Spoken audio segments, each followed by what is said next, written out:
Ito yung ating kakainan. Sige, pasok na kayo. So ayan, papasok na tayo sa loob. Pasukin na natin ang Red Fort Restaurant. Punta na tayo ng ating pagkain. Nandito na nga tayo sa Red Fort Restaurant. So ayan, nakaupo na tayo sa ating Red Fort Restaurant. Check natin yung kanilang mga menu. Hintayin lang natin yung ating order. So ang kagandahan dito sa Red Fort, yung kanilang fish ay talagang medyo fresh pa. Yung pagkakamarinate niya, tsaka juicy yung chicken. Kasi nasubukan na namin dito ng beses. So ito yung aming second time. Yung una namin, hindi namin kasi namin na-vlog.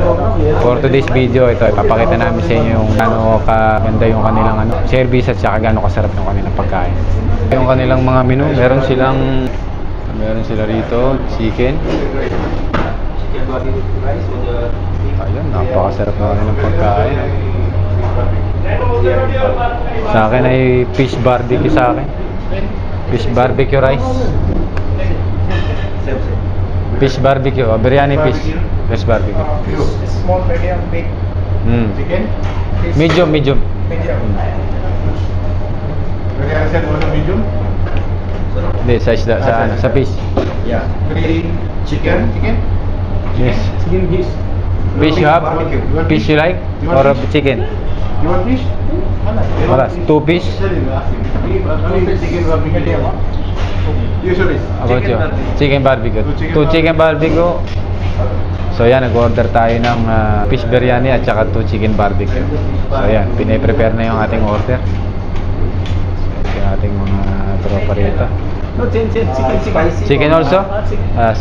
3 chicken. 3 chicken, 1 fish. Spicy or Spicy.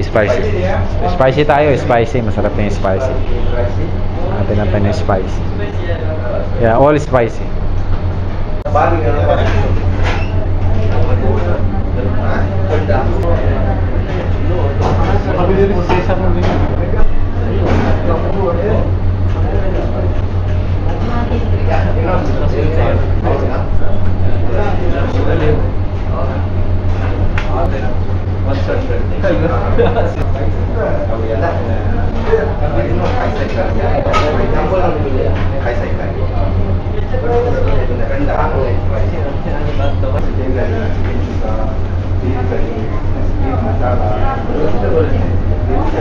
Ayan, John.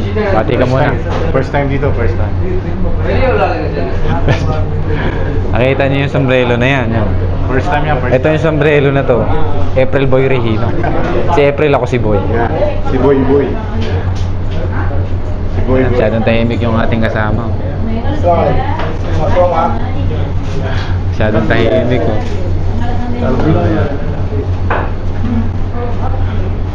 Nepal. Ali. Nepal.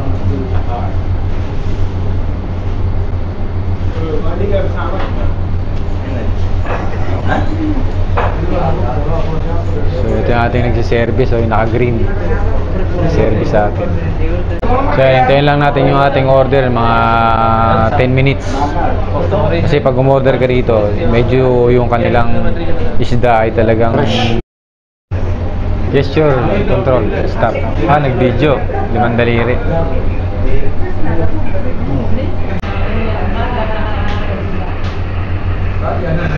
Ayan, malapit na yung ating order. Pakita ko sa inyo ang bagong luto naming in-order na pagkain. Tara, let's go. So ito yung kasama namin. Ito si Mr. Bopal. Ito yung mga tropa natin, mga taga-Nepal. So ito naman si Mr. Q.